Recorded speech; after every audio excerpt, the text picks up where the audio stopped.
Buenos días a todos. Iniciamos con esta conferencia hoy jueves 18, si no me equivoco, 17. Estamos en septiembre del año 2020. Vamos a iniciar con esta conferencia que es un tema libre. Hemos elegido sobre las pretensiones porque nos parece importante hablar de este tema un poco, porque esta conferencia va a tratar solamente de tiempo de 1 hora. No va a haber un conversatorio, no va a haber preguntas y respuestas, simplemente lo que vamos a hacer aquí es abordar esta temática que a mí me ha parecido importante. Durante este año y parte del anterior iniciamos en CENICSA y Asociación Nicaragüense de Notarios una serie de encuentros o seminarios acerca de distintos temas en las diversas áreas del proceso.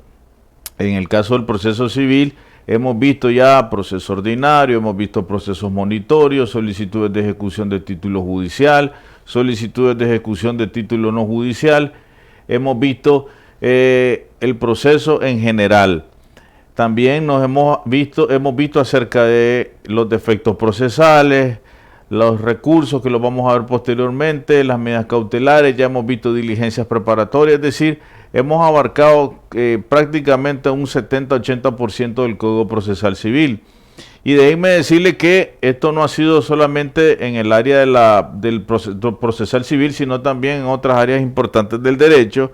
Y tenemos clases o encuentros de laboral con el doctor Escalante, derecho notarial con el especialista y jurisconsulto Aníbal Ruiz Armijo. Ahora se han incorporado en materia registral el doctor Rolando Sanarrucia y también un poco antes, creo que hace un mes, se incorporó la jueza suplente y experta en familia, la doctora Andrea Baltodano, si no mal recuerdo su nombre. También dio una conferencia el doctor Jame, no recuerdo el nombre ahorita, que él es defensor público, si no me equivoco, de aquí de Managua. Harvin Quintero también, es el que también ha estado a cargo de la clase o encuentros sobre penal.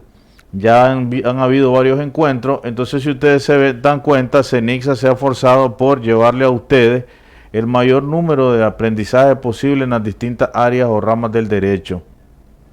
Por lo que a mí me toca, he tomado la clase de civil y procesal civil. También vimos algunos encuentros como intereses, dimos encuentros sobre arbitraje y dimos unos encuentros sobre mediaciones que fue muy productivo para todo aquel que se interesó por escucharlo. Eso fue como cortesía de la casa. Es decir, no se cobró en ese momento y se llegó al mayor número de gente posible que estuviera interesada en tomar esos cursos express, como le llamamos nosotros.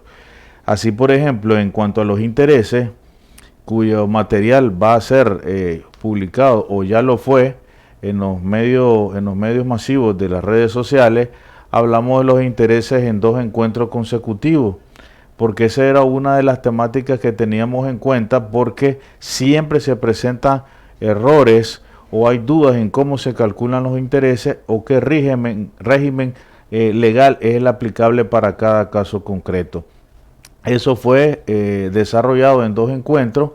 Eso, si no me equivoco, lo hicimos de carácter presencial, después lo hicimos digital este año y se está reproduciendo en las redes sociales para que todos ustedes de forma gratuita lo puedan observar, analizar y que sea de propósito para el aprendizaje que debemos tener los abogados.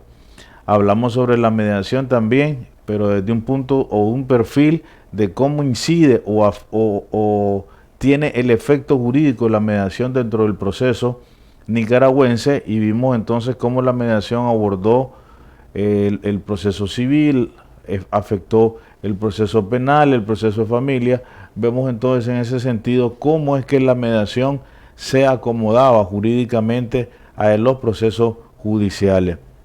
Ahora, como les decía, vamos a hablar sobre las pretensiones. Hay un libro escrito. Este libro, por si acaso no lo conocen, le puedo poner ahí un cerrado, una pantalla cerrada, ¿cómo se llama? Un cuadro. Ahí José les va a poner un cuadro para que ustedes miren este libro. Si acaso no lo conocen o no lo han comprado, miren este libro. Este libro se llama Pretensiones civiles y su manejo procesal. pretensiones civiles y su manejo procesal. Quiero hablarles un poco de este libro. Este es un libro que fue escrito en el año 2017 y fue publicado. Después se emitió una segunda edición actualizado conforme a la cuarta edición del Código Civil de Nicaragua. Es decir, este libro está completamente actualizado en correspondencia con las actualizaciones del Código Civil, como les decía. Es un libro que comprende 23 pretensiones desde pago, daños y perjuicios, resolución de contrato, reembolso, pago indebido, reivindicatoria, nulidad, pretensiones colectivas, pretensiones posesorias, la pretensión, déjenme ver si no mal recuerdo aquí, porque son 23, pretensión de, si no mal recuerdo, resolución de contrato. Son tantas que se me olvidan algunas veces. Es decir, las principales, la pretensión de subrogación, por ejemplo. Es decir, son tantas pretensiones que tenemos 23 hasta el momento. En cualquier momento en el futuro podemos ampliar este libro a otras pretensiones. Por ejemplo, todavía faltaría incluir las demandas sobre condiciones generales de contratación, la demanda sobre tutela de derechos fundamentales, que también están pendientes de que se introduzcan en este libro. Pero yo les hablo de este libro, Pretensiones Civiles y su manejo procesal, porque en este lo que se aborda es acerca de la pretensión, es decir, sus características, su concepto, su fundamento, sus requisitos de procedencia, qué es lo que debe contener la demanda en cada una de esas pretensiones, cuáles son los elementos probatorios pertinentes para cada una de esas pretensiones en relación al demandante, en relación al demandado, y también qué es lo que debe contener la sentencia, la sentencia estimatoria, y contiene al final de cada uno de los apartados la forma de ejecutar la sentencia estimatoria dictada. Entonces, este es un libro bastante completo. Aquí mezclamos parte de la doctrina, la jurisprudencia, la legislación nacional, y entonces le dimos un enfoque completo para el estudio de las pretensiones civiles. A mi parecer, en el pensum académico de las universidades en materia de derecho es necesario, urgente, que se modifique y se incluya como tema de clase las pretensiones civiles, porque yo les voy a explicar por qué mi punto de vista es ese. ¿Qué es lo que pasa? Cuando nosotros vamos a la práctica procesal civil, simplemente, no sé si es así, pero yo estudié de esa manera, que el profesor, que después fue juez, el profesor nos decía, bueno, háganse una demanda de daños y perjuicios. Un grupo hace demanda de daños y perjuicios, otro grupo la contesta, y después van armando un expediente como si fuera un expediente judicial normal, y lo que hacen es después contestar la demanda, aportar cada uno sus medios de prueba, y después se va a dictar una sentencia estimatoria o desestimatoria de la pretensión. Pero por ejemplo, en el caso que les expongo, la pretensión era de daños y perjuicios.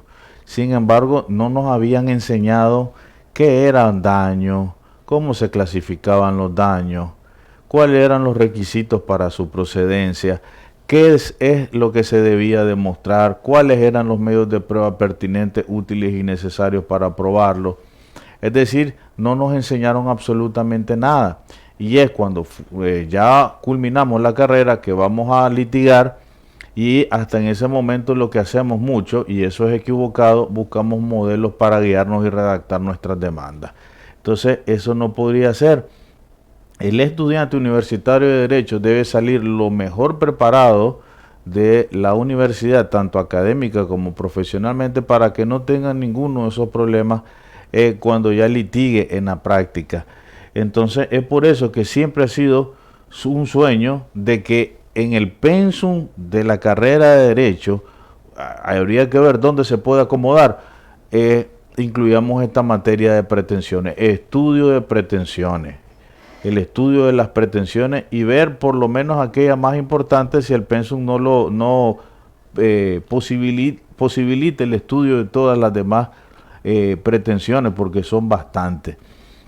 Eh, es así que hemos presentado este libro, va para 3, 4 años, está totalmente actualizado para que ustedes lo tomen en cuenta y si lo desean adquirir, su precio es accesible, pueden llamar a Cenixa para el que no lo tiene y le interesa tener un material que les pueda ser útil al momento de ejercicio de su carrera profesional. Vamos a entrar en materia ahora, vamos a ver las generalidades de la pretensión. Este tema acabo de decidirlo a impartir porque había elegido otro tema. Sin embargo, me pareció importante hablar sobre las generalidades de las pretensiones, solamente las generalidades. No vamos a entrar al estudio de las pretensiones como tal porque no nos va a dar tiempo. Eso se requiere de un curso y de un tiempo razonable para que podamos profundizar en el tema.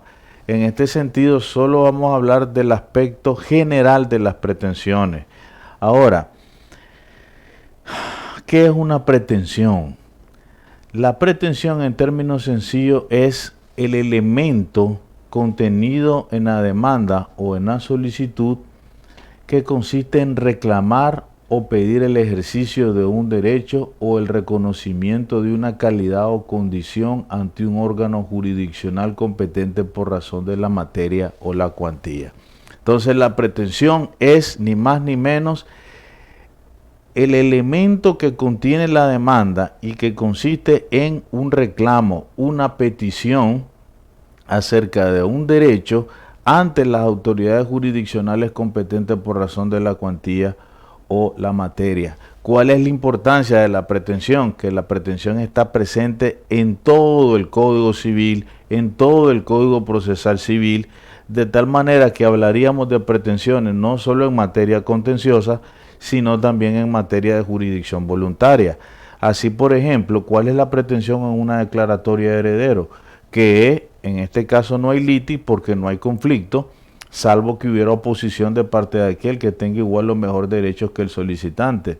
Entonces vemos que la pretensión de una solicitud de declaratoria de herederos es precisamente que la autoridad judicial, una vez que ha comprobado la existencia del derecho hereditario y el vínculo de parentesco que existe entre el petente y el causante, no habiendo otorgado testamento o habiendo este se declaró nulo, simplemente la autoridad judicial comprobando las condiciones o los requisitos para la procedencia de la solicitud declaratoria de heredero, conforme al artículo 833 del CPCN, dicta una sentencia estimando la solicitud de declaratoria de heredero.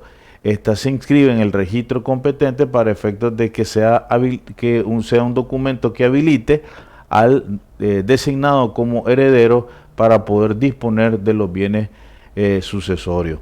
Entonces vemos que la pretensión también se encuentra presente en la solicitud declaratoria de herederos como una figura de asuntos de jurisdicción voluntaria. Entonces la pretensión no importa si es de carácter litigiosa, es decir, contenida en una demanda, o también puede estar contenida en una solicitud de jurisdicción voluntaria. Decíamos en este sentido que consiste en un reclamo o petición. Cuando hablamos de reclamo nos estamos refiriendo que hay un litigio, hay una disputa, una controversia que se presenta ante los tribunales de justicia en virtud de los principios de acceso a la justicia y tutela judicial efectiva. Es decir, aquí vemos que hay algo o alguna cuestión que se debe dirimir de parte de las autoridades jurisdiccionales y acuden ante la competencia judicial para que ésta, mediante una sentencia, dirime esa discordia que existe entre la parte actora o la parte demandada.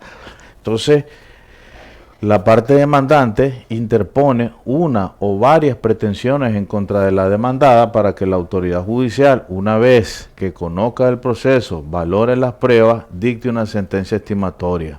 Esa es una pretensión. Por el parte del demandado también le asiste el derecho de reconvenir presentando pretensiones que se puedan desarrollar, tramitar y sentenciar en el mismo proceso judicial. Entonces vemos en este sentido cuán amplia puede ser la pretensión. Ahora, quiero detenerme en este punto porque la ley habla de demanda y habla de solicitudes. La demanda vemos que se caracteriza por la existencia de un conflicto, es decir, una disputa entre dos o más personas, y de tal manera de que una de ellas reclama o pide ante la autoridad judicial el ejercicio de un derecho. Cuando hablamos de solicitar, por ejemplo, nos estamos refiriendo a la declaración judicial precisamente para obtener una sentencia declarativa. Así, por ejemplo, si usted es el propietario de un bien, pero hay una disputa o hay un conflicto con otra persona que también en relación al mismo bien tiene una escritura o un título de dominio, entonces vemos que hay un conflicto de dominio. Eso quiere decir que es necesario determinar, según un proceso judicial, quién es el verdadero propietario de ese mismo bien del cual se tiene dos títulos diferentes. Entonces en 1464, 1465 del Código Civil establece una serie de reglas para determinar a ciencia cierta a cuál de estas dos personas, demandante o demandado, le asiste el derecho dominical. Y en ese sentido la autoridad judicial dicta una sentencia, ya sea estimatoria o desestimatoria. Entonces la condena siempre consiste en ordenar mediante sentencia hacer algo, no hacer o dar. La sentencia declarativa tiene que ver con aquello que simplemente la autoridad judicial declara la existencia de un derecho o la extinción o modificación del mismo.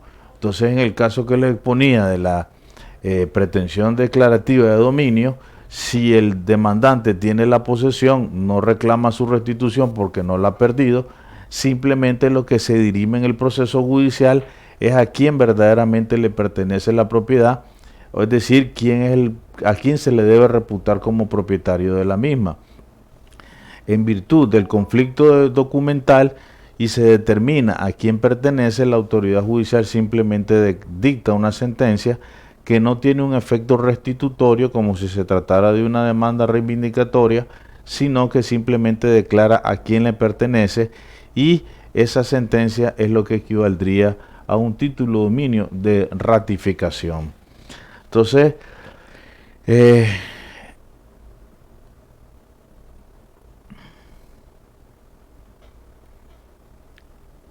las pretensiones también pueden encontrarse en las medidas cautelares, en las diligencias preparatorias, que son figuras que se encuentran en el Código Procesal Civil. Es decir, pretensión es a todo aquello que se quiere o se pretende, de ahí su nombre, pretensiones, dentro de un proceso judicial.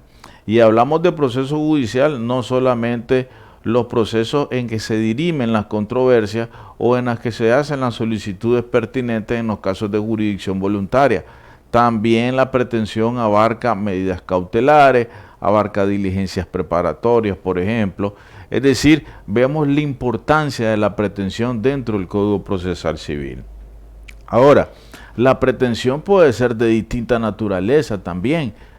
Puede ser de naturaleza real, puede ser de naturaleza personal o bien mixta. Esas son la clasificación doctrinaria clásica que el CPCN tomó como referencia y cuya distinción es importantísima al momento de establecer la competencia jurisdiccional. Es decir, para la pretensión personal existe un apartado sobre la determinación de la competencia, igual para las pretensiones reales, iguales para las mixtas. Si nos vamos, por ejemplo, al artículo, y déjenme ubicar el artículo, por favor, vemos que el PR hace una clasificación de las pretensiones, son 3, y en base a esa clasificación establece reglas de competencias para cada una de ellas. Por eso es importante conocer cuándo determinada pretensión es personal, cuándo una pretensión es de carácter real y cuándo es mixta. Vamos a irnos al artículo para que ustedes se fijen cómo es que el código clasifica las pretensiones para efectos de determinar la competencia jurisdiccional.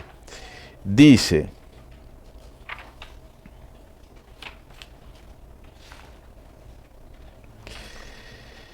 habla de fuero de las pretensiones personales, por ejemplo, artículo 35. 36, artículo 36, fuero de las pretensiones personales. Este artículo 36 establece una clase de requisitos que cumpliéndose se determina la competencia jurisdiccional. En las pretensiones personales, la autoridad que en primer lugar es llamada a tener la competencia es la del domicilio de la parte demandada, dice, y solo si no se sabe el domicilio, pues entonces el de su residencia, y si no es así, el lugar donde deba cumplirse la obligación. Y ya vemos que el artículo 36 en relación a las pretensiones personales nos va dando una lista de cómo determinar a ciencia cierta la competencia jurisdiccional. Ahora, si hablamos de las pretensiones reales o mixtas, se encuentra el artículo 37 del CPCN. Establece una serie de reglas para determinar la competencia judicial para efectos de interponer la demanda correctamente ante ese tribunal. Ahora, quiero detenerme en este sentido. La doctrina clásica que fue tomada en los artículos 36 y 37 del CPCN, como ustedes ya lo vieron, por ejemplo, establece esta clasificación de pretensiones personales, pretensiones mixtas y pretensiones reales. ¿Cuáles son las pretensiones personales? En términos sencillos, las pretensiones personales son aquellas que únicamente pueden ser dirigidas a determinadas personas en relación a un vínculo jurídico que se le llama obligación. Este vínculo jurídico se encuentra en el artículo 1830 del Código Civil definido como obligación. Entonces, cuando la pretensión es personal, cuando únicamente el reclamo se dirige a aquel sujeto pasivo del vínculo jurídico, es decir, de la obligación, y al cual se le exige o se le reclama el cumplimiento de una obligación, que puede ser de hacer, que puede ser de no hacer o puede ser de dar. Es decir, la legitimación pasiva en las pretensiones personales se circunscriben o se limitan únicamente al deudor o a sus herederos en caso de muerte, por supuesto. Entonces, esa limitación es lo que la caracteriza de convertirse o de ser en una pretensión personal. Es decir, la legitimación pasiva está reducida a la persona del deudor o a sus herederos en caso de muerte. A diferencia de las pretensiones reales, cuya legitimación activa es mucho más amplia, de tal forma de que puede demandarse a todo aquel que tenga el bien objeto de reclamo. Vemos que en las pretensiones reales, el objeto o el objeto del litigio, el objeto del proceso, como se le llama, es un bien, y ese bien es reclamado por su dueño o propietario para que se le restituya. Es el caso típico de la pretensión reivindicatoria. Puede demandar únicamente el dueño o el usufructuario, dice el artículo 1488 del Código Civil, y puede demandar contra toda persona que tenga el bien objeto de reclamo, es decir, el bien reivindicatorio. Esto se le llama en la doctrina erga omnes, que quiere decir contra todo. Aquí no importa quién sea la persona que ocupe o tenga el bien o lo posea, la demanda reivindicatoria puede dirigirse contra cualquiera. Eso es la pretensión real. Vemos la gran diferencia en cuanto a la legitimación pasiva, en la cual se amplía enormemente en relación a la pretensión personal cuando se trate de pretensiones reales. Y después tenemos las pretensiones mixtas. Las pretensiones mixtas, como su nombre lo indica, se caracterizan por ser híbridas o eclécticas. Eso quiere decir que participan de la naturaleza de las personales y participan de las condiciones o naturaleza de las pretensiones reales.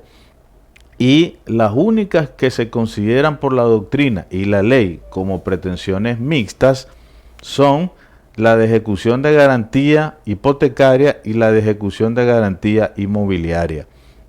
Entonces vemos que, ¿por qué son mixtas? Porque hay un vínculo jurídico, una obligación entre las partes, acreedor y deudor, y esa obligación está garantizada con un derecho real crediticio, que es la garantía mobiliaria o la garantía hipotecaria. Entonces aquí vemos que se mezclan ambas características de las pretensiones personales o reales, y es que le da el surgimiento a las pretensiones mixtas, que solamente son aquellas que se reclaman en el ámbito del proceso de ejecución de título no judicial. A partir del artículo, si no me equivoco, vamos a ver, ya a partir del artículo 748 del CPCN, ahí ya ustedes encuentran estas pretensiones reales o mixtas, para que ustedes tengan conocimiento de que tomen nota de que a partir del artículo 748 del CPCN empieza la ejecución hipotecaria y de garantía mobiliaria. El código, la ley 902 le dice todavía a la garantía mobiliaria, le dice prendaria, pero es lo correcto, lo más técnico, es decir, ejecución de título no judicial de garantía mobiliaria, porque la ley 936 establece que cuando se hable de garantía mobiliaria, cuando se hable de prenda, debe entenderse como garantía mobiliaria, que es un término mucho más técnico y más moderno, y por lo tanto recomendamos que los abogados dejemos de utilizar el término prenda y lo sustituyamos por el de garantía mobiliaria, que, como les decía, es más técnico, es más moderno. Vamos a continuar. Ahora,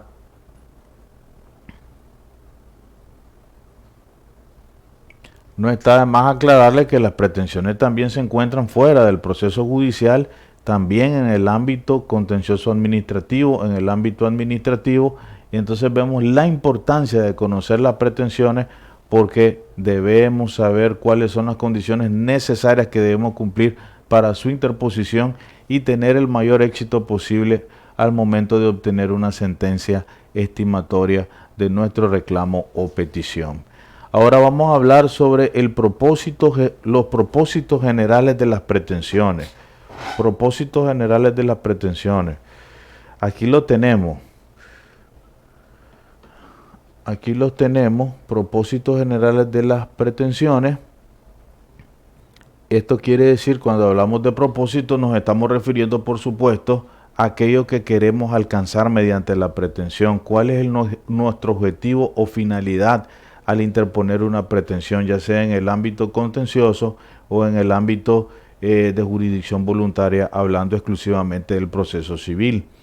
Entonces vemos que aquí el primer propósito es la declaración de un derecho o el reconocimiento de la calidad del demandante o petente. Se persigue, dice, obtener la declaración judicial acerca de la existencia de un derecho o el reconocimiento de una condición.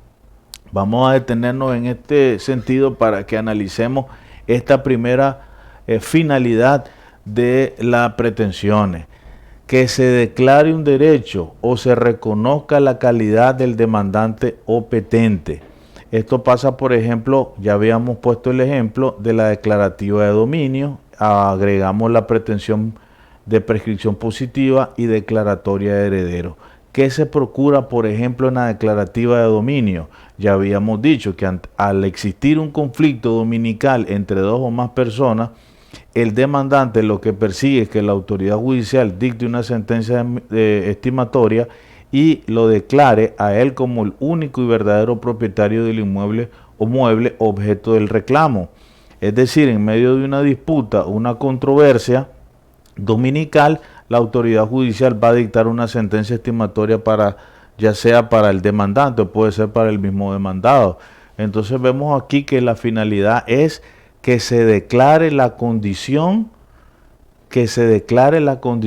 a favor de la parte demandante. ¿Cuál es la condición? Su condición de único y legítimo propietario del bien objeto de reclamo. Cuando nos referimos, por ejemplo, a la prescripción positiva, recordemos que la prescripción positiva es una forma de adquirir derechos mediante el transcurso y bajo las condiciones que la ley establece.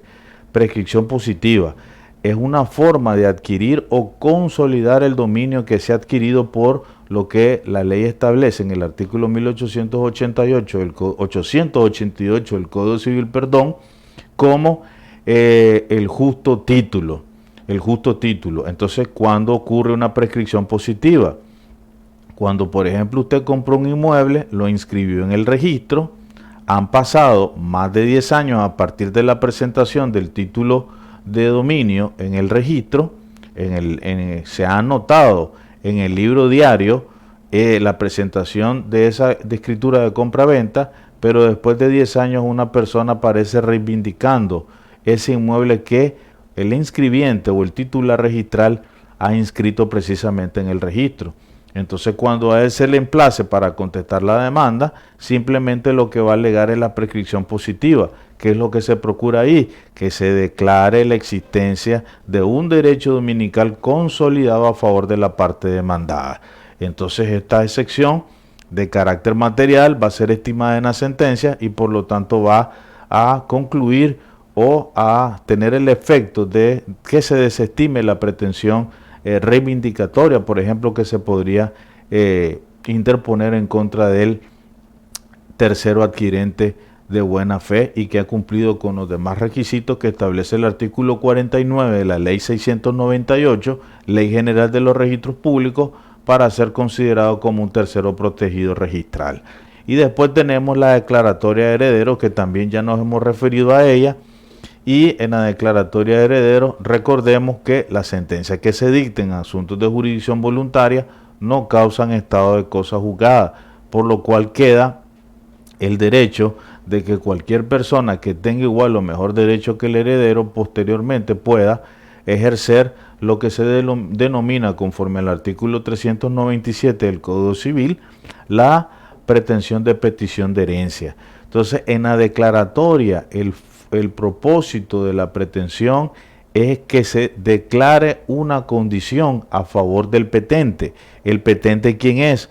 Un heredero que solicita que se le declare como tal en materia jurisdiccional, porque el causante, con el cual debe demostrar su dominio, no otorgó testamento, o habiéndolo otorgado ese testamento por alguna razón carece de validez. Entonces, esa sentencia se inscribe en el registro, en el libro de personas y en el libro de derechos reales, y sirve como un documento que habilita, dice la jurisprudencia, al declarado heredero para que pueda disponer de los bienes sucesorios. Ahora me han hecho una pregunta y aquí quiero aclarar algo. Quiero tomarme esta plataforma para aclarar algo. Muchos han preguntado, ¿es necesario para poder ejercer una pretensión, digamos, a favor de una herencia, es necesario tener inscrita una declaratoria de heredero? Por ejemplo, me han hecho esta pregunta.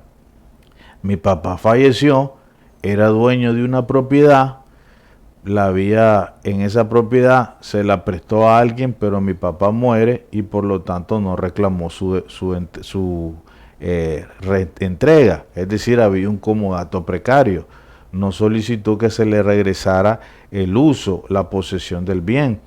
Entonces, el heredero pregunta, ¿necesito yo ir ante una autoridad judicial primero para que me declaren heredero y posteriormente poder reclamar por comodato precario al que ocupa para obtener una sentencia estimatoria y, en su defecto, un lanzamiento en caso de que no quiera restituir voluntariamente el bien, es decir, no cumpla con la orden judicial de entrega material? La respuesta es que no. Para efectos de interponer demandas o pretensiones, no es necesario contar con la declaratoria de herederos. La declaratoria de herederos, de hecho, la Corte Suprema de Justicia solamente es un título habilitante, es decir, que le da la potestad al declarado como tal en el proceso de declaratoria de herederos que pueda vender, donar o hipotecar o dar en garantía mobiliaria aquellos bienes que le pertenecen en virtud de la sucesión intestada. Fuera de eso, con solamente que nosotros demostremos el vínculo de parentesco que existe entre nosotros y la persona causante perfectamente podemos reclamar en representación de la herencia, porque la ley establece en el artículo 932 que quien representa la herencia son los herederos, ya sea instituidos en testamento o los herederos ab intestato, es decir, aquellos que no tienen un testamento, pero que sí son herederos por disposición de la ley en virtud del artículo 1001 del Código Civil. Entonces, vamos a seguir. Ese es el primer propósito, un propósito de carácter declarativo. El segundo es la constitución de un derecho que ha existido como situación jurídica. Repito, constitución de un derecho que ha existido como situación jurídica. Pone la lámina, por favor, José. La constitución de un derecho que ha existido como situación jurídica. Aquí la declaración judicial se formaliza, declaración judicial formaliza la existencia del derecho que solamente ha preexistido como situación jurídica, en la cual consiste en un hecho con relevancia legal. Entonces vemos aquí, a diferencia del numeral anterior, ya esto no tiene como propósito obtener una sentencia de carácter declarativo, sino una sentencia en la cual se constituya un derecho porque se demuestra que siempre ha existido como situación jurídica. Es decir, aquí mediante una sentencia se va a formalizar un hecho que siempre ha existido por un hecho que ha revestido un carácter jurídico. En otras palabras, este hecho que no ha sido declarado con importancia jurídica y por lo tanto hasta ahora no ha tenido trascendencia legal, se declara por la autoridad judicial y es que adquiere la relevancia jurídica. Es decir, hay un reconocimiento de parte de los tribunales de justicia mediante una sentencia estimatoria para que este hecho se convierta en un derecho. Aquí vemos que hay una conversión de acuerdo a lo que la ley establece. El hecho siempre ha existido, no ha sido reconocido como derecho y es por eso que el demandante tiene derecho a acudir a los tribunales de justicia para que la autoridad judicial, en primer lugar, declare la existencia de ese hecho. En segundo lugar, que le dé un carácter jurídico a ese hecho o de importancia legal. Y en tercer lugar, que ese hecho, por lo tanto, se convierta definitivamente y de manera formal, por haber una sentencia que equivale a un título, como un derecho. Vamos a ver, aquí tenemos ejemplo, lo que está en rojo. Aquí vemos ejemplo, que es la pretensión confesoria o de servidumbre y pretensiones posesorias. ¿Cuál es la pretensión confesoria o de servidumbre? Son sinónimos. Digamos que lo más típico que se presenta es que por muchos años, por muchísimos años, una persona ha ocupado un camino, un paso, un predio para transitar. Entonces digamos que en un momento determinado, el dueño de ese predio, de ese paso, de ese camino, se dispone a cerrarlo, de tal manera que impide la circulación que ha tenido esa persona durante muchísimos años. Entonces, ¿qué es lo que pasa? Esa persona puede solicitar o demandar judicialmente con pretensión confesoria o de servidumbre a aquel que se dispone a cerrar el paso, es decir, para evitar que continúe de hecho la existencia de la servidumbre de paso. ¿Cuál es el propósito de la pretensión? Que la autoridad judicial, una vez valoradas las pruebas, y dicte una sentencia estimatoria en la cual declare que la existencia de la servidumbre de paso e impida u ordene, mejor dicho, al demandado que haga cierre u obstaculice el paso libre que el demandante tiene derecho por el transcurso del tiempo. Vemos entonces que aquí hay un hecho que es una servidumbre de paso, es un hecho con relevancia jurídica porque hasta ahora no ha sido declarado como tal, pero hay una importancia, pero esa importancia jurídica tiene que ser declarada como tal a través de una sentencia estimatoria y lo que se procura es que indefinidamente esa servidumbre de paso, que siempre ha existido, pero que ahora es formalizada en virtud de una sentencia firme, subsista a beneficio de aquel que ha reclamado. Claro, la ley exige una serie de requisitos para que la pretensión confesoria sea estimatoria. Una de ellas es que se demuestre la utilización de ese camino de una manera habitual. La segunda es que se determine o se compruebe que ese es el medio de acceso más recomendable, es decir, o el único o el más cercano hacia donde reside la persona demandante y que no hay otra posibilidad para el acceso. Entonces todo eso se demuestra y la autoridad judicial dicta una sentencia estimando la pretensión confesoria de servidumbre. Y otro ejemplo que tenemos de constitución de un hecho con relevancia jurídica son las pretensiones posesorias, entre las cuales tenemos, ya recordemos, la pretensión de restablecimiento, amparo en la posesión, denuncia de obra nueva, denuncia de obra ruinosa, amparo de distancia, es decir, todos aquellos que enumera el artículo 513 del Código Procesal Civil. ¿Cuál es el hecho? La existencia de un estado posesorio. Entonces digamos que ese estado posesorio está siendo perturbado por un tercero.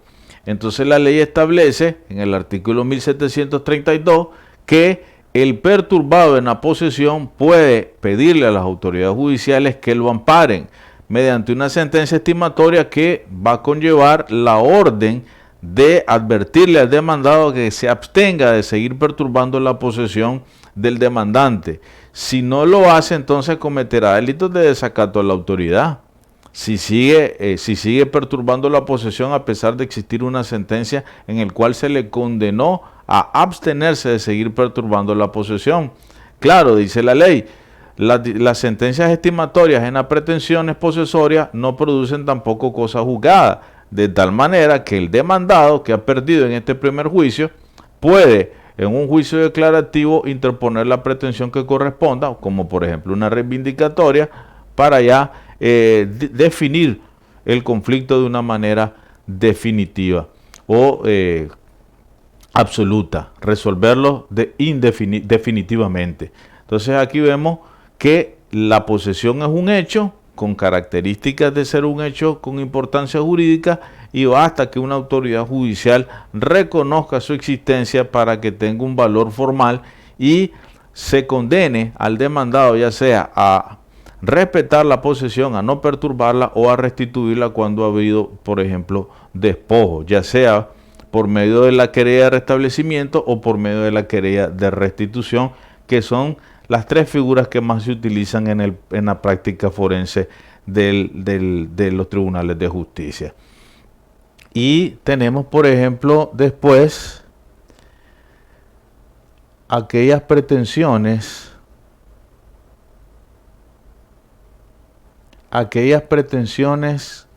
dirigidas a extinguir una obligación. Vean esto, aquí estamos viendo las distintas finalidades de las pretensiones. ¿Cuál es el propósito en este sentido de la pretensión? Que simplemente se dicte una sentencia declarativa en el cual ordene o declare precisamente que la obligación que podría ser reclamada en cualquier momento se encuentra extinguida. En este sentido, el petente procura obtener que se declare por sentencia en fin de un vínculo obligacional en virtud del cumplimiento. Tenemos en rojo ahí la consignación, que es un asunto de jurisdicción voluntaria. Se encuentra a partir del artículo, si no me equivoco, 823 del Código Civil, Código de Procedimiento Civil. Déjeme confirmar si es el 823, por favor, del CPCN. Déjeme confirmar, por favor, si es así. Ok, 823 del CPCN, Código Procesal Civil, ahí aparece la consignación. La consignación es una forma de extinguir obligaciones crediticias.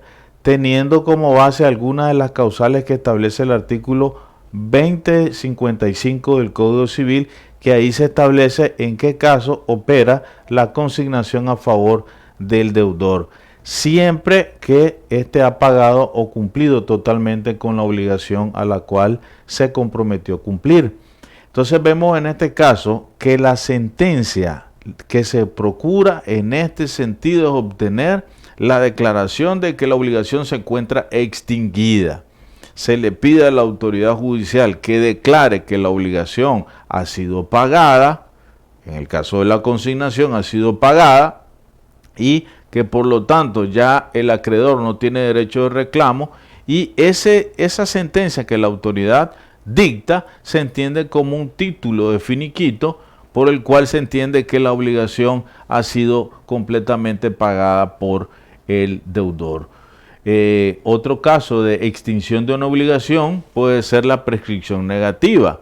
Es decir, aquí lo que se procura es extinguir o que se declare judicialmente la extinción de una obligación, no por medio de pago como en la consignación, sino por el transcurso del tiempo y la inactividad del acreedor para cobrar judicial o extrajudicialmente la deuda. Entonces vemos que son dos condiciones para la prescripción negativa. La primera es que no haya ningún tipo de reclamo judicial o extrajudicial de parte del acreedor durante el tiempo que la ley prevé para que exista la prescripción, y además habiendo transcurrido el plazo, el deudor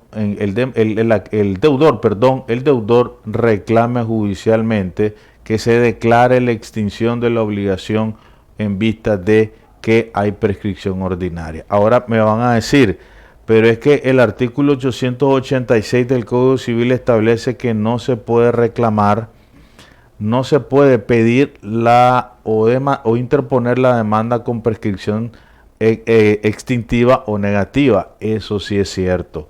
No cometamos el error de que se reclame o que se pida la prescripción negativa como pretensión principal. Lo que sí se puede hacer, tomando por analogía el artículo 730 del CPCN, por analogía estoy diciendo, es que le pidamos a la autoridad judicial como abogados del deudor que en vista de que existe prescripción, declare extinguida la obligación y obligue al acreedor a extender la carta de finiquito. Entonces vemos en este sentido que el reclamo o la pretensión no sería la de prescripción negativa, porque la ley dice que esto no es posible, artículo 886, párrafo último. Pero lo que se reclama de parte del deudor es que el acreedor le extienda o le libre carta de finiquito por estar extinguida la obligación. En otras palabras, la prescripción, no siendo la prescripción, es un argumento para reclamar el otorgamiento del instrumento público de finiquito a favor del deudor. Eso, por ejemplo, hablamos de dos ejemplos de extinción de una obligación. Ahora tenemos la terminación de una relación contractual. Terminación de una relación contractual, como su nombre lo indica. Cuando termina una relación contractual, termina normalmente cuando se han cumplido todas y cada una de las obligaciones de manera completa. Es decir, en este caso no hay reclamo que hacer de ninguna de las partes hacia la otra. Esa es una terminación de una relación contractual, cuando se han cumplido totalmente todas las obligaciones. Sin embargo, hay otros casos en que la relación contractual puede tener su finalización no necesariamente por haberse cumplido las obligaciones asumidas. Y ahí en rojo ustedes tienen, por ejemplo, la resolución del contrato, el pacto comisorio y la retroventa, que son formas irregulares de dejar sin efecto o deshacer una relación contractual. Veamos así rapidito cada una de ellas. La resolución del contrato. La resolución del contrato, su base legal principal se encuentra en el artículo 1885 del Código Civil. Y esta se basa en, la pretensión, mejor dicho, se basa en el incumplimiento de obligaciones principales asumidas en el contrato. Este incumplimiento puede ser parcial o puede ser total, de forma que aquel que sí ha cumplido sus obligaciones principales o se allanó a cumplirlas, entonces una vez que la otra parte no haya cumplido sus obligaciones, puede reclamar la resolución del contrato. Y la resolución del contrato tiene un efecto retroactivo. Las cosas se retrotraen hasta antes de la celebración del contrato, como si este no se hubiera celebrado. Entonces, aquí en virtud del principio restitutorio y el principio retroactivo, cada una de las partes debe devolver lo que ha recibido en virtud del contrato, aplicándose el artículo 2217 del Código 2211 y 2217 del Código Civil, que nos habla del principio retroactivo en las demandas de nulidad y que se aplican, por tanto, también a las resoluciones de contrato. Entonces, ¿cuál es el asunto en este sentido? Simplemente la autoridad judicial, habiendo demostrado la parte demandante que el demandado no cumplió con su obligación respectiva y de carácter principal, simplemente lo que hace es dictar una sentencia estimatoria para dejar sin efecto el contrato y ordenarle a la parte demandada que restituya todo aquello que ha recibido en virtud de dicho contrato, teniendo en cuenta de que ya el demandante entregó lo que debía ser, lo que había recibido, o bien consignó lo que debía entregar, lo que se llama el allanamiento a cumplir. Entonces vemos aquí que la sentencia sirvió para dar por finalizada una relación contractual. El pacto comisorio también es una pretensión personal y de carácter constitutiva, porque aquí o de condena también, porque aquí lo que se procure con el pacto comisorio es de igual modo resolver el contrato y exigirle a la parte demandada, que es el comprador, que restituya el inmueble objeto de la venta. Y en este caso el demandante, que sería el vendedor, restituirá el precio. Entonces veamos un ejemplo. Digamos que A y B, A es el vendedor, le vende un inmueble a B a crédito o a plazo. Entonces, para garantizar que el comprador no pueda transmitir ese mismo bien a un tercero, lo cual haría más difícil la restitución del bien, entonces lo que hace es, conforme al artículo 2662 del Código Civil, constituye la cláusula de pacto comisorio, que consiste en que el contrato quedará resuelto si el comprador no paga dentro del plazo estipulado el precio acordado por ambos. Entonces digamos que esta escritura de compraventa se inscribe en el registro y eso cierra las puertas registrales a cualquier tercero que pueda haber adquirido ese mismo bien por parte del comprador, y esa es la garantía que se produce el cierre registral de cualquier transmisión posterior a esta venta en la cual se constituyó pacto comisorio.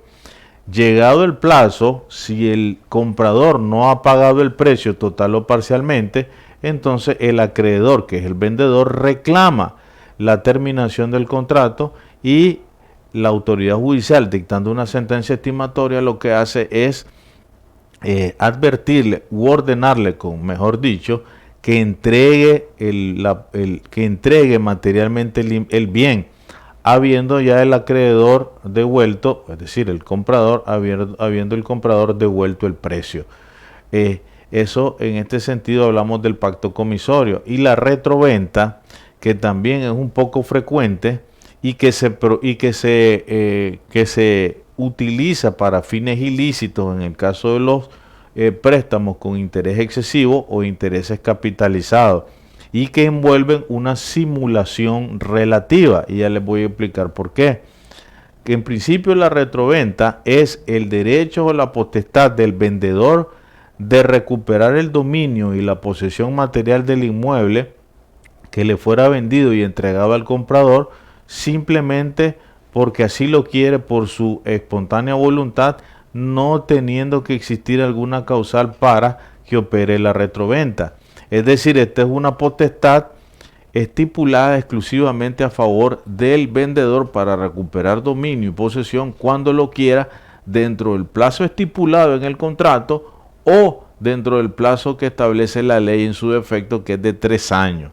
De 3 años a partir de la celebración de la compraventa, opera la retroventa sin perjuicio que las partes estipulen un plazo menor, no puede ser mayor.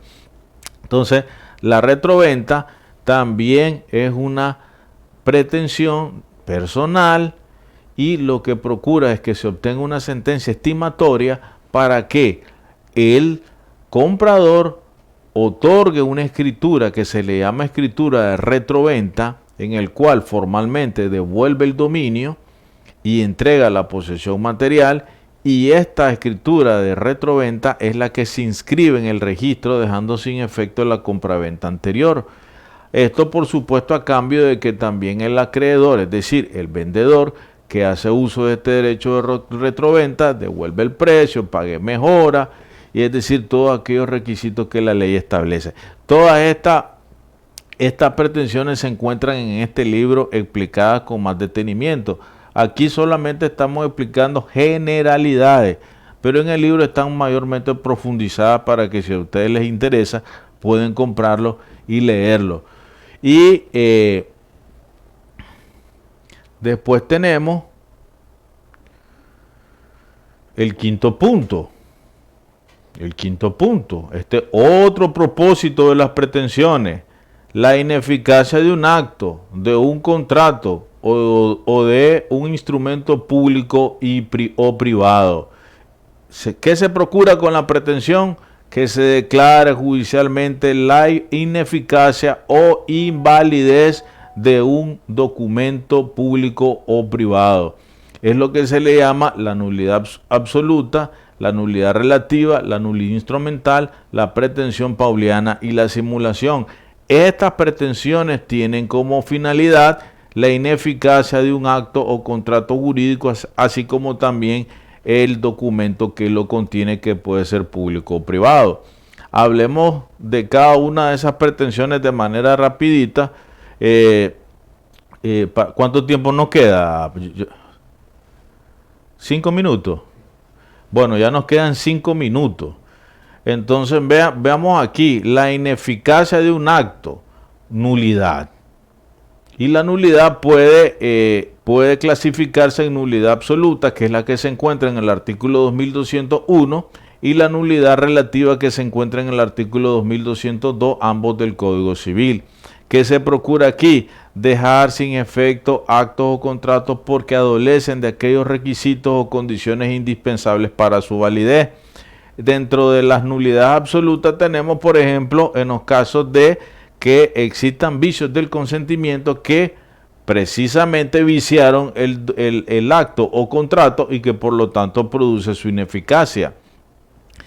La nulidad instrumental, a diferencia de la nulidad contractual, que es la que acabamos de ver, la nulidad instrumental no necesariamente quiere decir que el contrato o acto jurídico que contiene es nulo. Simplemente como el instrumento no cumple con los requisitos formales para su validez, es el que se declara nulo, pero el acto o contrato se mantiene válido, y por lo tanto lo que se hace es que una de las partes puede requerir a la otra para que se otorgue ese instrumento público declarado nulo con todas las formalidades establecidas. Por ejemplo, hay un contrato de compra-venta que se otorgó en una escritura pública, pero esa escritura pública no cumple con los requisitos que la ley establece para su validez. Estamos hablando de requisitos de carácter formal, es decir, la estructura de la escritura, las cláusulas, la competencia del notario. Entonces, ¿qué pasa? Caso típico, les voy a decir. Se otorgó una escritura de compra-venta y se descubre posteriormente que el notario tenía un sello falso y que por lo tanto no tenía licencia para cartular. Eso se ha dado en la práctica. Entonces vemos que esa falta de competencia del notario por no serlo produce la nulidad del instrumento público, es decir, de la compraventa, pero no produce la nulidad del contrato por cuanto en este se han cumplido todas las condiciones necesarias, como consentimiento, objeto, precio. Entonces, lo que sí dice la ley es que las partes, en este caso el comprador, tiene 6 meses, dice el artículo, creo que si no me equivoco es el artículo 2568, por ahí está, dice que el comprador tiene 6 meses para exigirle al vendedor que le otorgue una nueva escritura de compra-venta ante un notario competente y que el instrumento público cumpla con todos los requisitos de ley. Tenemos la pretensión pauliana. La pretensión pauliana que se utiliza extremadamente poco, es más, yo creo que ya ni existe la pretensión pauliana. Esta se encuentra en el artículo 1870 del Código Civil y la pretensión pauliana, ¿qué quiere decir?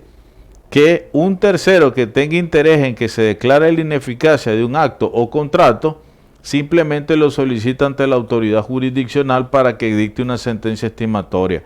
Es decir, aquí a quien se demanda es a ambos contratantes por un tercero que tiene interés en que se invalide ese acto o contrato en vista que conlleva fraude a la ley o fraude a los intereses de terceros. Eso es bastante difícil probarlo y es por eso que la pretensión pauliana ha dejado de tener uso en nuestro quehacer jurídico. Tenemos la simulación. La simulación puede ser, conforme al 220, puede ser una nulidad, una simulación relativa o una simulación relativa o una simulación absoluta. Esta simulación también se encuentra en este libro, hoy en Pretensiones Civiles y su manejo procesal, también la incluimos, al igual que la de nulidad. Entonces, la pretensión pauliana, por razones prácticas, ya casi no se mira, no la incluimos en este libro. Alguna vez es posible que la incluyamos, pero para efectos de cultura profesional o jurídica. Entonces decíamos que la simulación puede ser absoluta o relativa. La simulación es absoluta cuando el contrato no tiene absolutamente nada de real. Es simplemente apariencia. Y se hace para causar fraude a tercero. O es probable que así sea. Es decir, se celebró un contrato de compra-venta, pero nunca hubo pago del precio, nunca hubo entrega material del bien objeto de la venta, y simplemente lo que hicieron las partes es hacer creer a terceros que esa compraventa existía cuando en realidad nunca se celebró. Esa es la simulación absoluta. La simulación relativa es un poco diferente. Consiste en que existe un contrato verdadero, real, existe en el mundo jurídico, pero se le da la apariencia de otro. Es decir, se le cobija o se disfraza por otra figura contractual. El caso típico que tenemos de los prestamistas usureros sinvergüenza, que lo que hacen, prestan dinero a un interés excesivo y entonces para garantizar que el deudor les pague, lo que hacen es una compraventa de un bien inmueble. Y en esa compraventa estipulan la cláusula de retroventa, que si el comprador devuelve el precio, o que si el comprador devuelve el precio, el vendedor restituirá el dominio y la posesión al comprador. Entonces vemos que aquí el contrato real es un préstamo y el contrato simulado sería en este caso la compraventa, que no tiene nada de real, pero sí el contrato de compra-venta, el cual es, en este caso, cobijado con ese contrato de compra-venta al que nos hemos referido. Después tenemos el 6.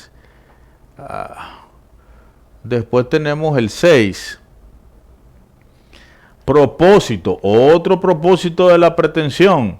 La condena para que la parte demandada cumpla en hacer, no hacer o dar.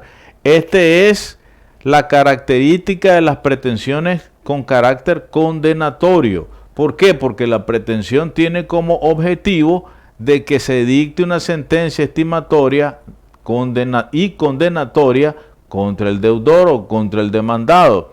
El caso típico de los daños y perjuicios, el pago, entrega de bien, otorgar instrumentos públicos, reivindicatoria.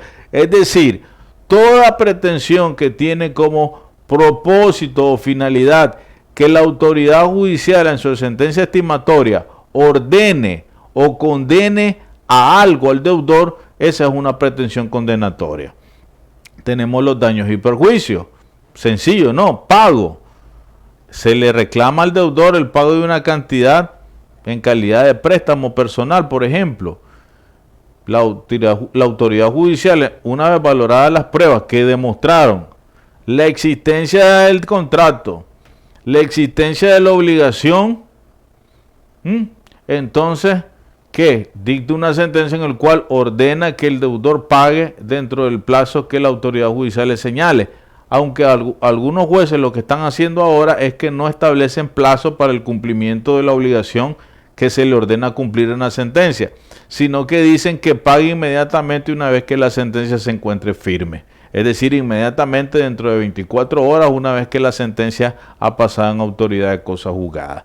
Aquí también tenemos el otorgamiento del instrumento público, que es la pretensión de hacer jurídico, que en este caso consiste, ustedes ya lo saben, en que se reclama judicialmente para que el demandado otorgue una escritura pública. En el caso típico, por ejemplo, tenemos la de finiquito.